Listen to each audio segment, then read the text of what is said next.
How are you guys doing? Good, how are you? Oh, not too bad. Alrighty. Okay. Terrific. This shouldn't take me, I'm not gonna jinx myself. Hopefully it doesn't take too long. Okay. Just let me know if you need anything. Will do for sure.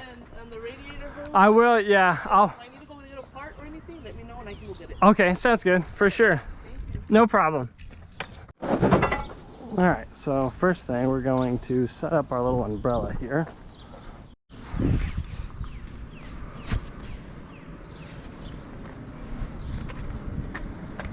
Alrighty.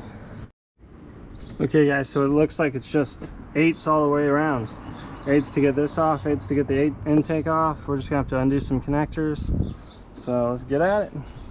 Obviously the engine's way in there, and you see how, you know, we're gonna be kind of laying on the whole front end of this, and even though it's a bit dirty, we don't want to scratch it.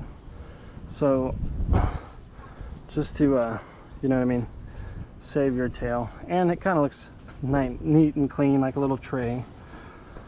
So, but now we can lean up against that and not scratch it. And, you know, I'm wearing a belt.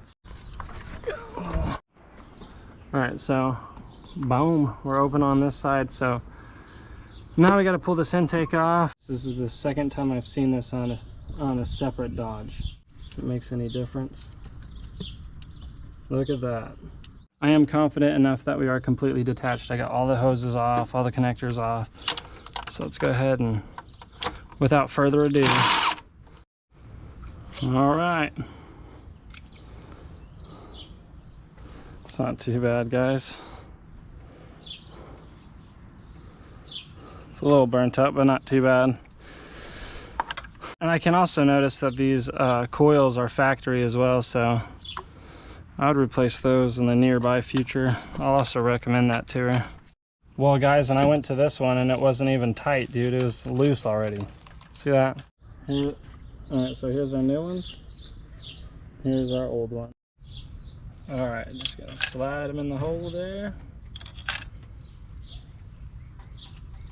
Nah, I'm just kidding. When we set this intake in, we want to set the studs back here and those, and then this one will just have a bracket. It's easier, guys, to put them in the studs back here first, like this.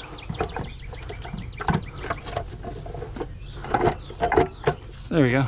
See, it's easier to do that first, and then it'll just fall into place up there.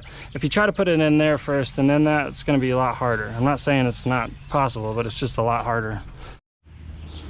All right guys, so what I did here is, although I was only misfiring in cylinder 3, pulling the plugs out, they didn't look too bad. And even though my scanner was determining that it was only the spark plug because it was only spark related, the fuel was all there and the air was all there. So more or less what I did is I went ahead and I swapped my first cylinder with my third cylinder, and so the coils, I mean, so that way I'm going to clear the codes, and if the engine light does come back on in the future, and then if they are to pull and it says it's in cylinder 1 now instead of cylinder 3, then we know it's just a coil related issue. So, which guys, I don't believe it's going to be a coil related issue. I do believe it's just going to be a spark plug, but just so I can sleep a little bit better, I went ahead and did this. So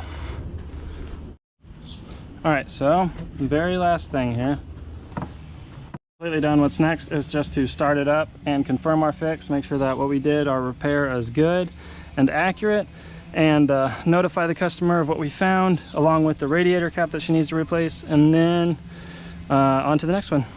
Recheck our cylinders and verify that spark and cylinder 3.